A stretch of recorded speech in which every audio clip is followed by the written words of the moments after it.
Hello and welcome to another episode of Pakistonomy. My name is Uzair, and if you are living in the subcontinent in Pakistan, India, Bangladesh, particularly in the northern belt of the Indus Valley, primarily between Peshawar, Lahore, and New Delhi, you probably are choking on smog, and it's a terrible, terrible situation to be in year after year across that Indus belt, where you kind of feel like you look at pictures and videos, or if you're living in it, it's like living in a dystopian environment. I recently saw on Instagram like a content creator put up a drone over Lahore.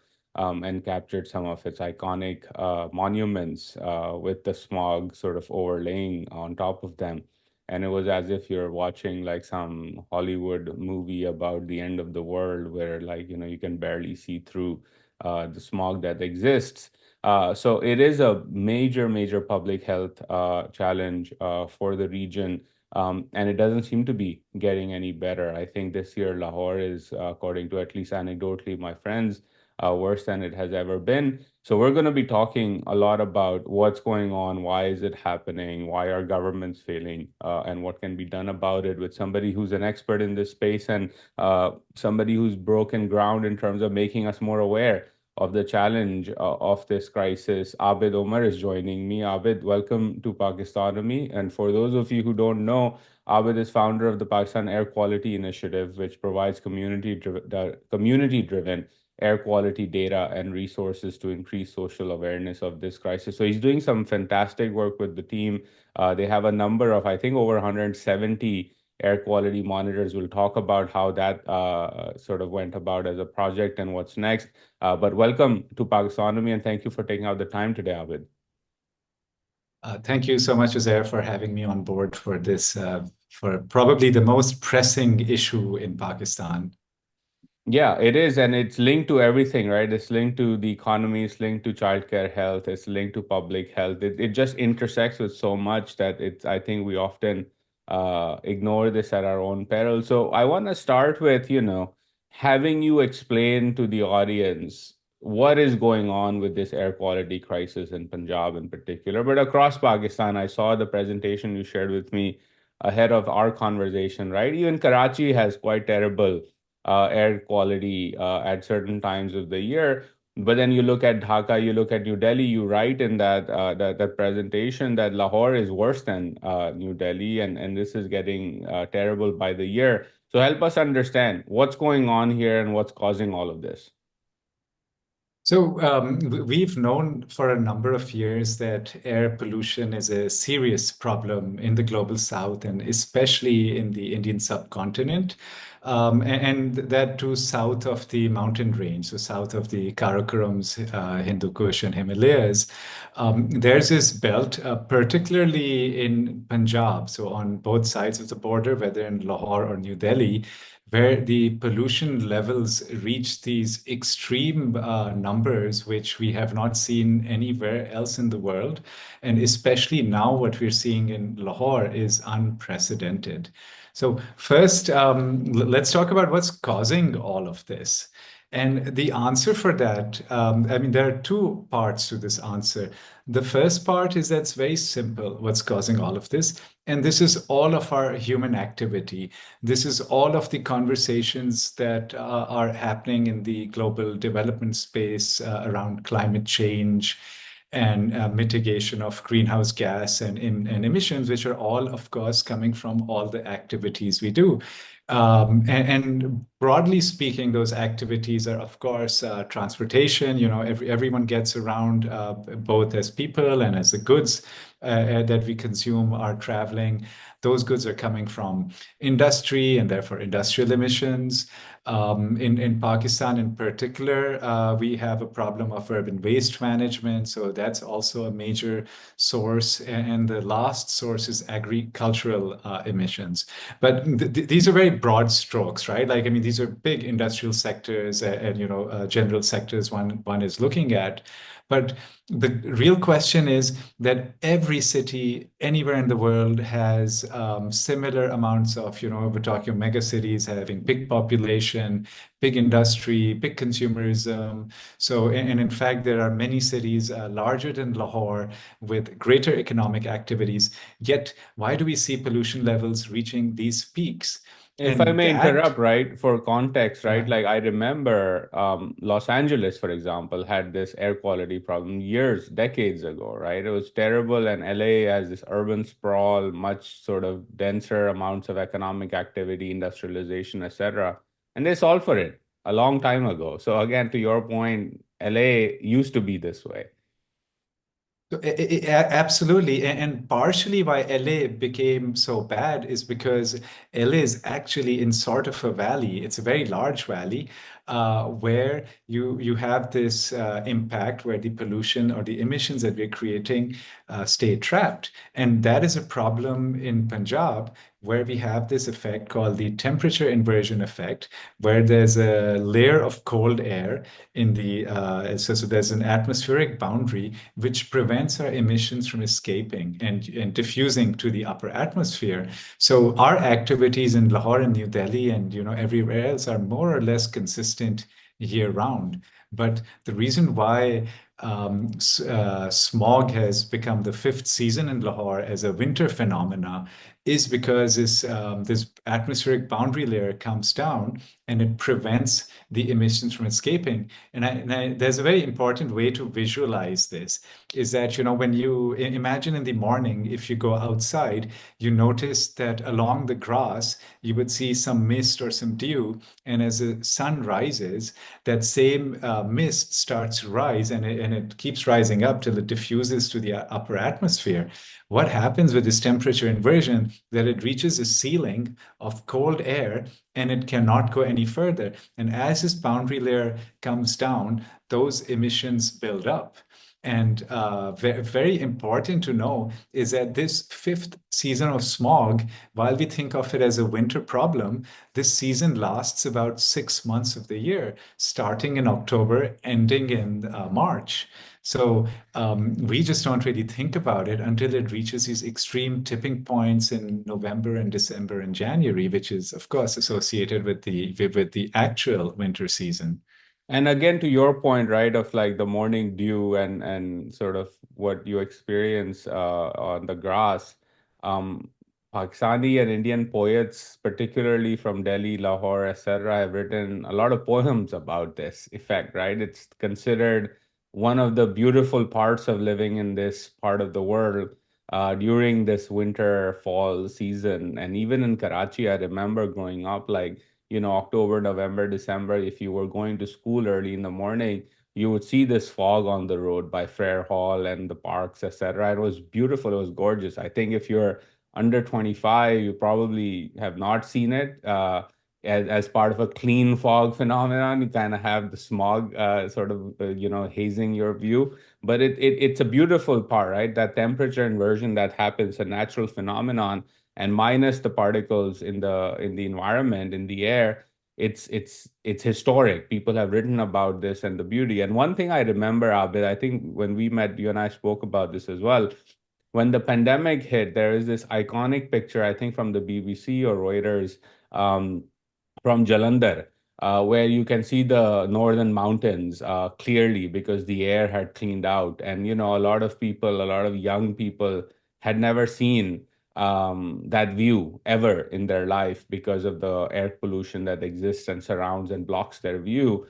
And I looked at that and I was, like, hey, actually, like authors, poets, etc., have written about these mountains for centuries, and it's quite unfortunate that entire generations have now had to wait for a pandemic, a global pandemic, a devastating pandemic, to be able to look at that view once more for the first time probably in their life. So it's really tragic. So if you were to dive deeper, Abid, you mentioned these broad sectors that cause this, right? But within that, like, obviously in the mainstream, there's a conversation, okay, let's do AB sort of license plate blocks, let's do certain construction halls, and that will make it better. But can you tell us a bit more specifically about, in the context of Lahore in particular, but let's talk about the Punjab as a whole, in terms of scale, what are the major industries categories of activity that are really, really driving this to chaotic levels now? So, firstly, before we go into the sectors that are polluting, coming back to the fog, it wasn't until we deployed these monitors driven by the community, which just means interested citizens, we did not know what's in the air. And for years, the conversation has been that this is fog and not smog. I remember meeting so many journalists, local and foreign, and telling them that Lahore is the number one story in the world for air pollution. And, I got the same response that, how do we really know?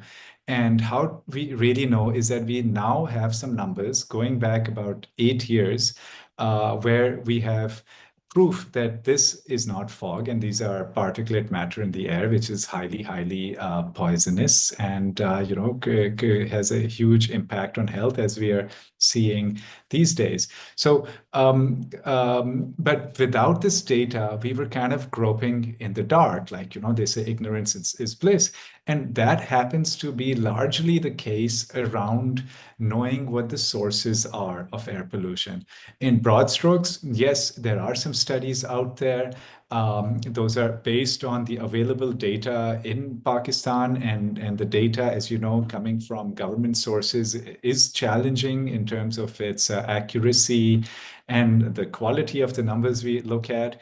But there are a couple of studies out there, both done by the government and other research organizations, where transportation is the number one emitter in Pakistan.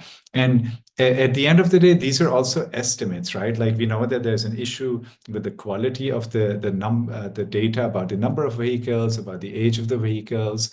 But we take this number and we apply a certain emissions factor to it, where we say, okay, a motorcycle will emit so much particulate matter and so much nitrogen oxide, and a diesel vehicle will emit so much sulfur dioxide.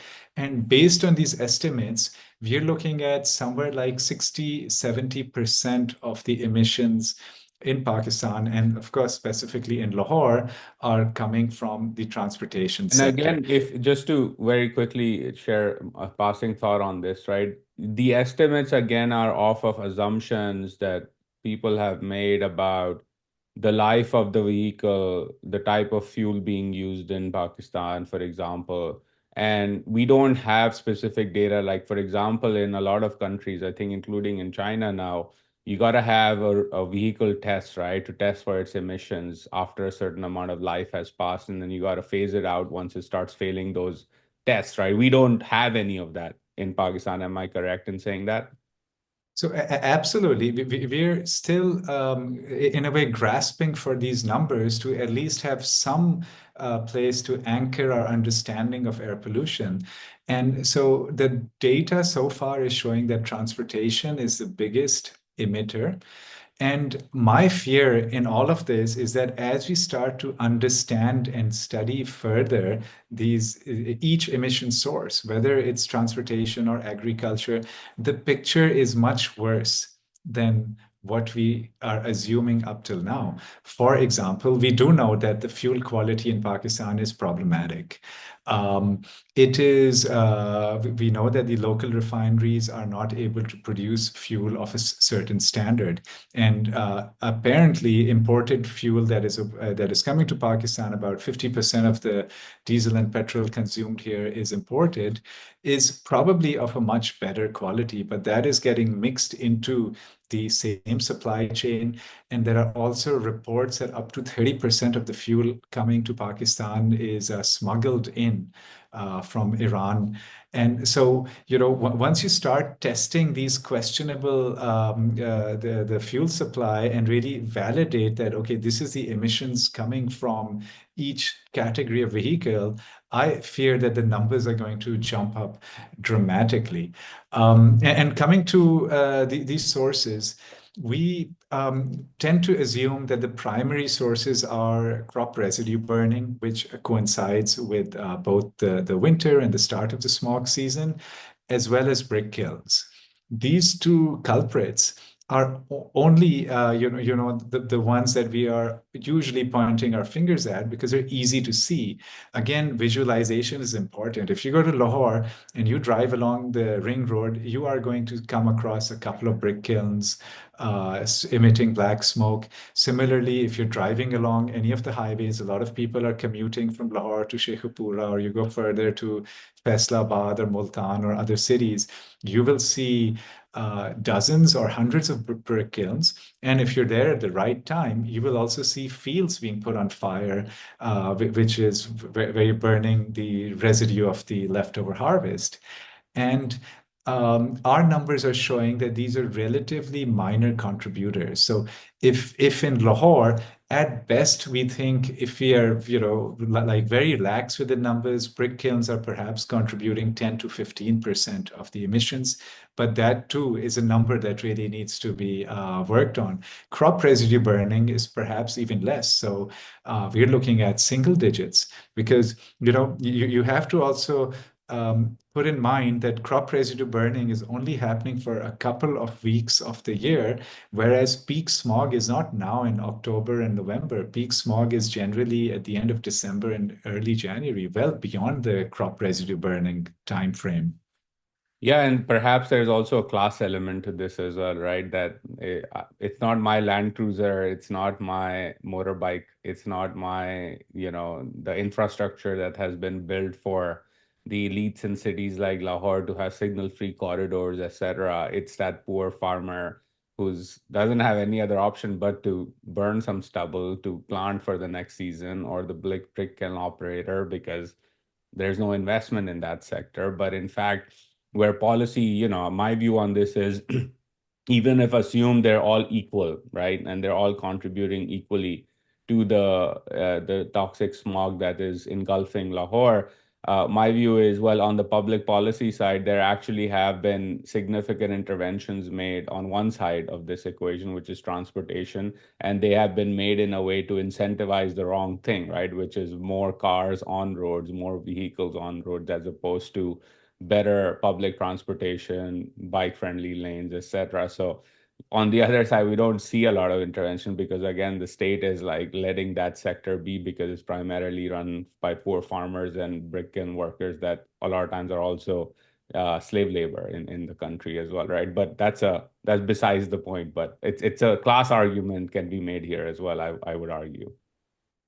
Well, absolutely. It is, I mean, on one hand, our governance structures, our policies are generally around banning things. That if there's a public outcry, if there's a protest, you ban the protest, you arrest the people. If there's crop residue burning, you ban crop residue burning. You don't like plastic bags, they're banned. So, you like going to parks, well, guess what? That also got banned earlier today. So, Oh, really? What our can you share what happened there? I was not aware Oh, of this. there's an updated notification from today to in Lahore to prevent the movement of people, and where our authorities believe that putting a ban on visits to park will be helpful in reducing smog. And so, but come and of course, like brick kilns have been banned since many years, right? So then one wonders that, are these policies effective at all? Or do these bans even work? And I fear that our government is not thinking this through. It's not enough to put out a notification and circulate it on WhatsApp and through the media and say, this is what we've done. And, and I believe that these circles who are in power are very busy applauding their own results, which are limited to these notifications, and being very happy that, okay, we have done something. We have Yeah. shut down schools, we have locked down the city. Um, but are they able to ensure the effectiveness of these policies, no matter what they are? Are they able to implement them, or is this just a whack-a-mole effect that if I ban a brick kiln that is visible from a highway, then wouldn't another brick kiln just a few kilometers away, which is hidden in the haze, wouldn't that be still operating? And that is the same thing that's happening with crop residue burning. And that brings us to the question that are these even the right policies to begin with? is the solution to ban crop residue burning and therefore, cause great expense to the poor farmer, where we know that the majority of land holdings are just a couple of acres each. And similarly, banning brick kilns. Is there an alternative to doing all of this? And that alternative is actually very, very, very difficult. But before we get to the difficult alternatives, let's talk about the easy solutions or the low-hanging fruit that we as the Pakistan Air Quality Initiative have been talking about since many, many years. Is that why don't we act where the biggest improvement is possible in the fastest possible time and at the lowest cost? And that is improving fuel quality. Fuel quality essentially is possible to upgrade overnight. By overnight, yes, there's a lot of fuel in the supply chain, but it'll take a couple of months as that is cleansed through, goes through and replaced with, say, I mean, why are we targeting Euro 4 fuel standards? Why don't we target Euro 6? Um, and we're importing 50% of the fuel in any case. So why don't we import 100% until we figure the solution out? I believe in 2008, we had already paid $6.5 billion to the oil refineries in Pakistan to upgrade and to be able to meet those fuel standards.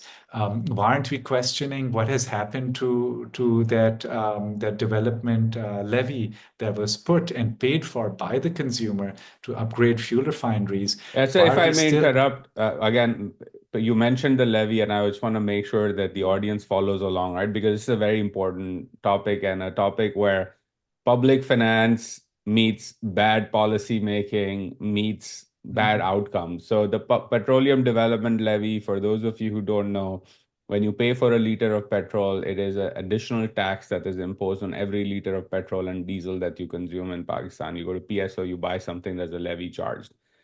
The argument for the levy was that it would be used to fund the constant upgrades of the petroleum supply chain infrastructure that exists in Pakistan in order for doing the things Abid is talking about, which is improve standards, improve in new technologies, improve in new hardware to get you better fuel, because that is important to stay competitive as a sector, but also for air quality and things like that. But because Pakistan's public finances are so terrible, that levy is consistently now used to fund the budget deficit that Pakistan has. It continues to be raised in every budget, in every IMF program, but none of that funding goes to the real intent of the levy in and of itself, which is to fund the upgrading of the infrastructure and the supply chain that exists in Pakistan. Sorry for that aside, Abid. I had to explain that to the audience in terms of how this connects, right? How environmental policy connects with petrol supply chains, connects with terrible public finances. Well, but important to emphasize here that $6.5 billion was already paid to these refineries back in 2018 using the conversion rates of that time. And even today, we are hearing in the newspapers that what are we doing with upgrading the refineries? They have been given yet another extension. And you can go back to news stories 10 years back. Every year it's like, okay, these refineries keep getting an extension in these upgrades. And you know what the cost of those upgrades are going to be for the 5 refineries that are there? Approximately $6.5 billion as per a study put forward by an international organization. Here's also another fun fact. The main regulator, if you read the PTI government era petroleum report that came out after the scandal that happened, at that time, the main regulator overseeing this entire sector was a veterinary doctor who had no qualifications in the oil and gas sector, but was running the sector and regulating these companies. So you can imagine the capacity of the regulator when a veterinary doctor is the one overseeing billions and billions of dollars of flows every year.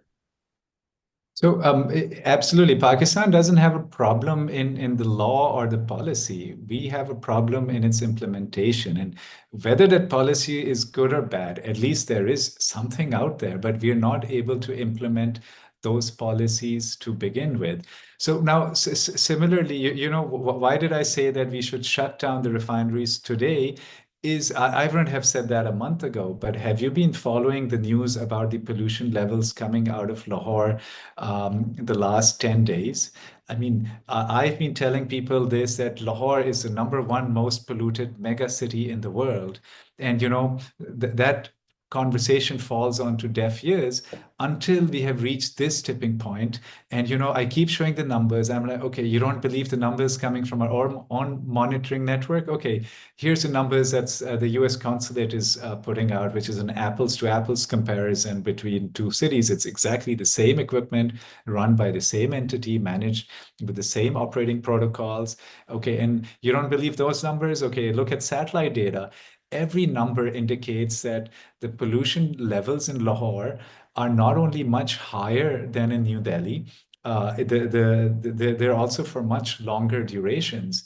And today, the last 10 days, the numbers we are seeing are absolutely off the charts, where on a daily basis, we're seeing numbers exceeding 1,000 micrograms per cubic meter, and even reaching in certain places close to 1,200, 1,500 micrograms. I mean, this is well beyond any And limit for that people context, had imagined. what's considered a decent level of particles in the air? Forget about good, right? What you would say is a decent level given where Lahore is. I want to make people compare the number you just gave, over 1,000, with what it would have to be considered a livable kind of an environment. The number should be five. So, but that being said, in the scale that you have, let's say different countries have different scales. So the scale for the United States stops at 350 for particulate matter pollution. So they never imagine that even when you have the California wildfires, those numbers don't get exceeded. We are 3 to 4 times above the highest number that they imagine could happen. But there's also a question of what is a realistic target for us to have. I mean, at the moment, Lahore's annual average pollution is about 120. I believe the target should be based on the World Health Organization's interim targets. So 75 is a reasonable number that we should be aiming for today. But to to to be able to get to the 75, you don't have to just solve for the air pollution during the smog season. We're also above 75 during the summer months when the air quality is much better. So a big structural adjustment is required. So for example, one solution is not just that okay, you go after every emitter and sort them out, like whether it's every car or every brick kiln, but like we have to really think, is that even if we do go after all of these things, are we going to reach numbers that are within reasonable levels that we want to have for the health of our citizens? And one thing to add, the same report, it was a SARC report about the cost of upgrading refineries. Do you know what they put the economic benefit of that expense of about $6.5 billion? The economic benefit, they have put something like $18 billion annually in terms of the savings in health and quality of life, and in the associated costs around the sickness and death that air pollution is causing. So to reach those targets, we really need to think about every underpass, overpass, and signal-free corridor that we're making and that is inaugurated by a prime minister or a chief minister. Are those the things we want to be putting our scarce resources on? Isn't there a better way of moving people about? And there are many other countries who have done that, and especially most recently, you have seen it in Beijing, China, where when they realized that pollution is so high, they set a target of getting to 35 micrograms, whereas for Lahore, I'm asking for 75 within a couple of years. And part of that was vastly enhancing the public transportation network, increasing the number of subway lines, increasing the dedicated lines for e-bikes as well as for bicycles. I mean, there are, I believe, over thousands of kilometers of bicycle lanes now in Beijing, as well as over 500 kilometers of subway lines, not to mention light rail and transport. And I mean, so, perhaps putting public transport in place is not so easy and not so fast. I mean, on one hand, it is, right? You don't need to build light rail or have dedicated lanes for these bus rapid transports. You can literally just put buses out there, like electric buses are now affordable and accessible and with pretty low operational costs. And if you recall before the pandemic, when there were two private companies who were providing, an Uber-like service in a 20-seater bus, where you could book a seat in advance. The names aren't coming to me now. A lot of friends I know started using those to commute because they said this is much more dignified. I don't have to drive in traffic. I don't have to get stuck. Like people around the world happily use public transport. So why can't we design a public transport for everyone? That, of course, includes the common person who cannot afford to have a private car and seal themselves off from the pollution, but equally for the person who has a 1 hour commute who'd rather sit back and read a newspaper or doom scroll on the phone. So until we start thinking about how do we provision those services, though that is not going to happen. And similarly, what's another big problem that we don't talk about? Urban waste, right? Like urban waste disappears from your cantonment areas and your Gulberg and Model Town and DHA. Where does it go? It gets to the outskirts of the city and it's burnt. Do we have landfill management? And how are we taking care of this waste, right? Like people don't talk about that. People don't think about that. These are not difficult or expensive solutions. Whereas, the solution I said earlier about upgrading the fuel overnight in a couple of months, that is still a much harder solution. So even the easy solutions aren't being talked about. The one solution, which I guess has become a buzzword since the pandemic, is that look how much the air quality improved during the lockdown. Well, there are again numbers that you can look at. And we know that NOx emissions, which are coming from transportation, like dropped as if they fell off a cliff, but other emissions which are coming from the other sources, so transportation, diesel emissions coming from trucks, which is still operational, factories were still operational. Like 45% of our economy is the textile industry. The textile industry, primarily being an export industry, was allowed to operate, as well as all the associated industries with it. So there was a lot operating, and those emissions did not go down. Even though we had blue skies during the COVID lockdown, those levels were below 75, but they were still above 35. So still a level that is many times above WHO's safe limits. And those conversations are not happening at all in Pakistan. We are still at the whack-a-mole approach. We see it, we fine it, or we ban it. And every day there are reports that, okay, we find so many vehicles emitting black smoke. But are we willing to even discuss that? What does it really take to prevent vehicles from emitting black smoke? This is not rocket science. Other countries, for example, in the entire developed world, cars have to go for emission testing. If it's a new car, it doesn't have to go immediately. It has to go maybe after 5 years, and then after that, every 2 years, and where you check. And if it happens that you're emitting beyond the allowed emissions for that particular generation of car, then you're given time to resolve it.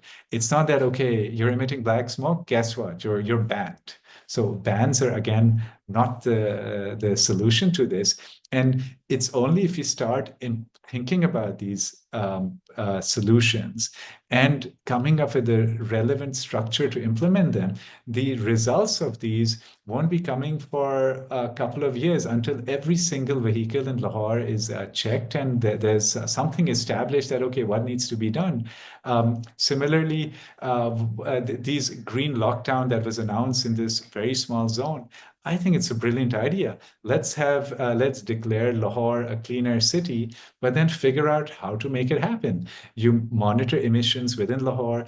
You say, okay, cars that are emitting within certain standards, Euro 2, Euro 4, Euro 6, will get a certain sticker. And then 2 years from now, 5 years from now, if you're above this emission, you're not allowed to enter this part of the city. And you keep expanding those emission zones. And so on and so forth, whether it's again coming down to industry, like, I mean, you know, industry, we've spoken a lot about brick kilns being one of the industrial sectors, but what about all the open steel refining and processing that is happening around Lahore? All of these industries are not really the regulated sector that you would expect to see listed on the stock exchange, and are this is the undocumented economy. So they're not just burning coal, they're burning plastic waste and rubber tires and whatsoever trash they can get hold of. So it's not just the clean emissions coming from coal, it's the emissions coming from a very deadly mix of combustion sources that we're using. So, do we have the governance capacity to go and start influencing this? And when China started working on this, right? Like they first denied it. They said exactly what is happening today in Pakistan. In fact, Davar Butt recently put out a chart covering the last couple of years where, like clockwork, it's like, okay, smog's coming, lockdown announced, school closures announced, and and one of the things that the government here has said multiple times, that the data coming about air pollution from these unauthorized sources is illegal.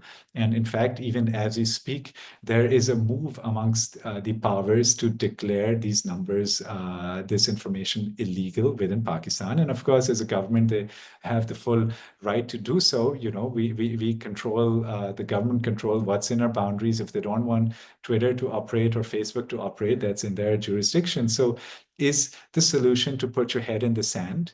And Beijing, by the way, did exactly the same thing. They said that the US consulate, which is tweeting air quality data every hour, that's illegal information and it's outside their jurisdiction.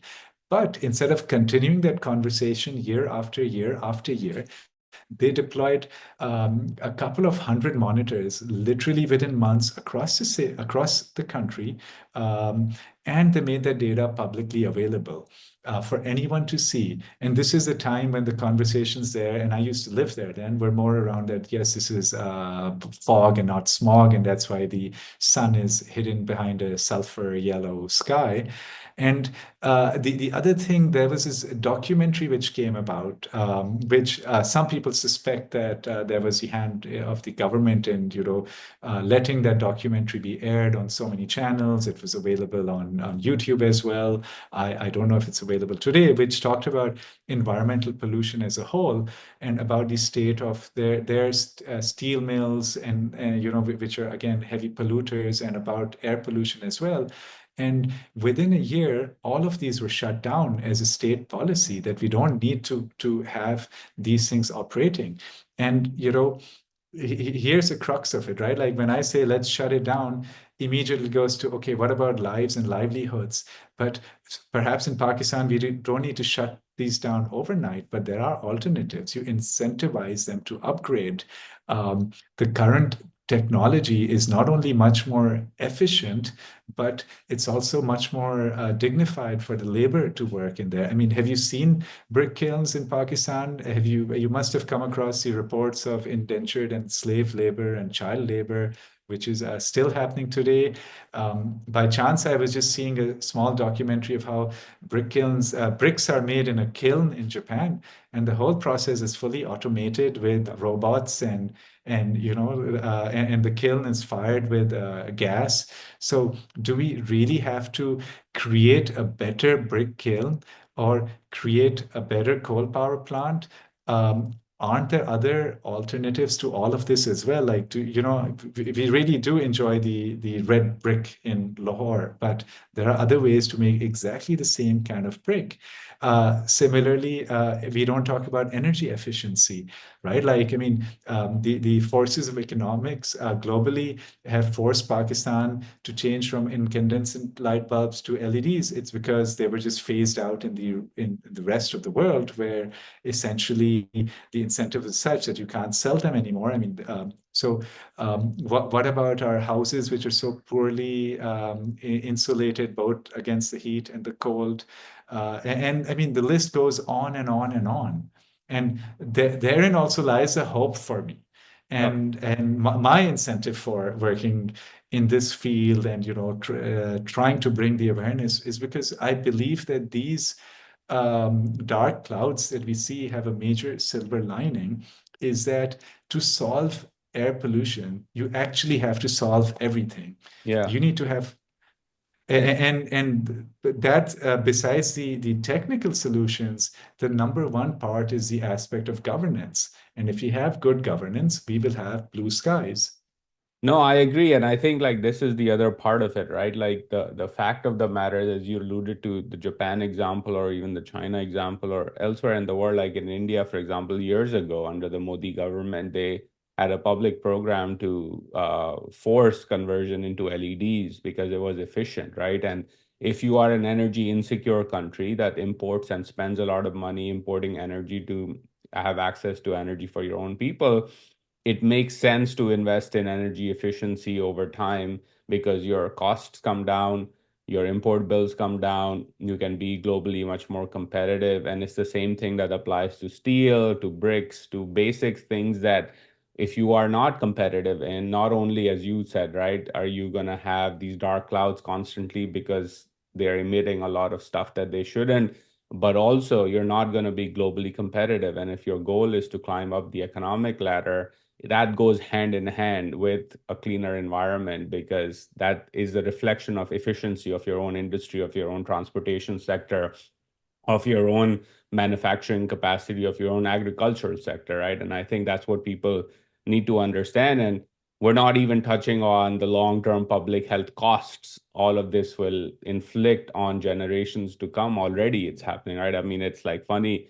It's not funny, but it's like tragic actually that a lot of my friends over the last few weeks now in Lahore, when I talk to them, all have sniffles and all of their voices are like as if they're like old uncles with a heavy voice, right? That's not their voice, but it's the air that has, caused them to be choking literally on their own saliva because of the terrible quality of air that they're breathing, and it's tragic. I want to ask you a last question before I let you go. Um, your organization, I think, has about 170 air quality monitors in Lahore, or in the country. Help me understand from your perspective, like if we were to sort of imagine, because it starts with information, right? It starts with making people aware and the government aware of the scale of this crisis. If we were to have a coverage of Lahore or let's say Punjab's main cities in a way that, from your perspective at least, fundamentally gives really good coverage of air quality in this area around the year. How many more air quality monitors do we need just to have that baseline information in a way that we can all agree on the set of truths and then get government to focus on what to do about it? Because right now, as you said, right, it's a debate on aapka galat hai, ye wala sahi nahi hai, these are malfunctioning. What is the network of monitors that we need to just solve this problem and then move on from the fact that we're debating on facts? How many more monitors do we need? The answer to that is zero. We don't need more monitors. There is no end to data.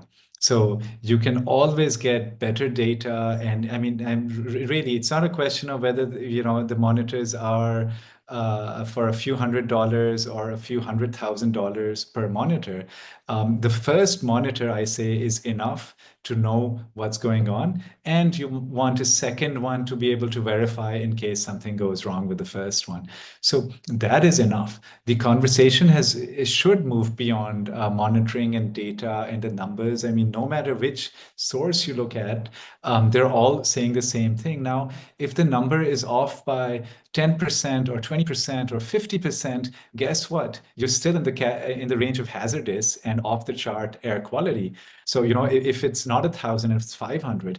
And by the way, one correction, it's approximately 150 monitors in the entire country, out of which about 50% of the monitors are by us or donated by us to the Okay. community to use. That being said, if that presentation I shared with you is showing some numbers, right? Like where the US consulate number is the highest. So talking of annual average, it's about 125 for Lahore. Our monitors are showing 120. So these low-cost monitors that we're using.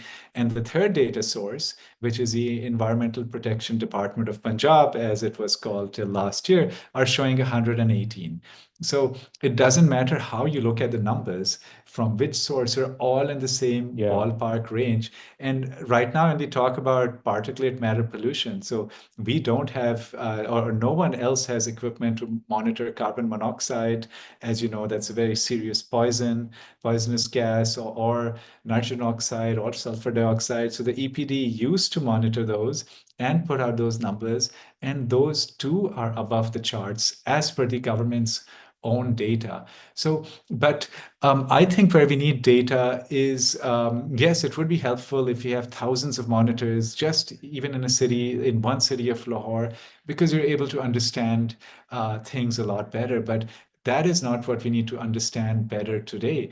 What we need to understand is to quantify what those emission sources are properly, which means ground surveys to have an emissions inventory where you go to every industry. And, again, these are estimates. You don't need to measure the emissions at every industry, but you need to account for exactly how many industries are there, what kind of industries are they, and, come up with estimates for the emissions.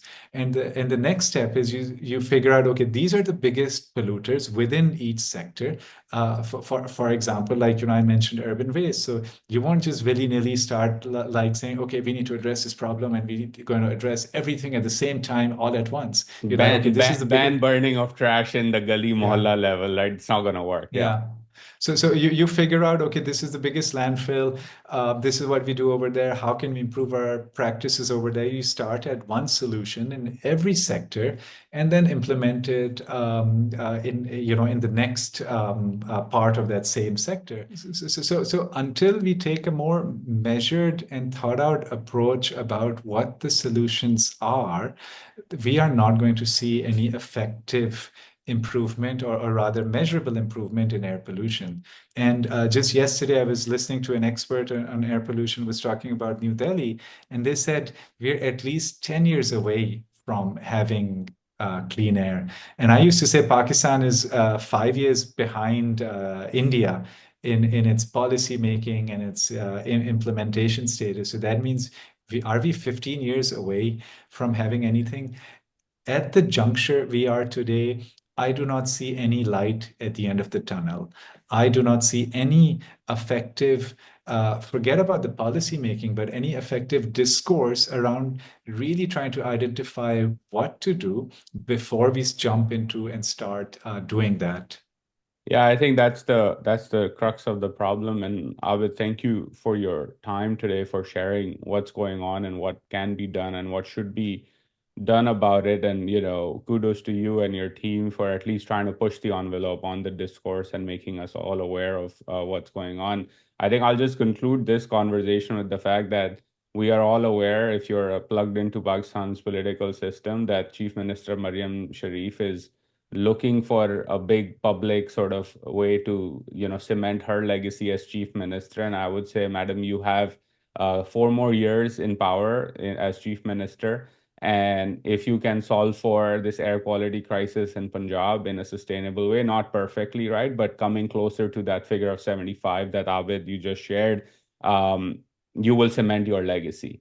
I think in the hearts and minds, particularly of the poorest of the poor in Punjab, because those are the people that cannot buy air quality purifiers for their homes, that cannot just shut their windows down, that have to work in brick kilns, that have to work in these polluting industries and breathe in toxic air, not only on their commute, but at their work. And in 4 years, you can do it. It's been done in all parts of the world. So my message to you as chief minister is, you want to cement your legacy? Here's a project to cement your legacy. And with that, Abid, thank you so much for taking out the time today and for all the work that you do. Appreciate it. Thank you very much, Uzair, for having this discussion.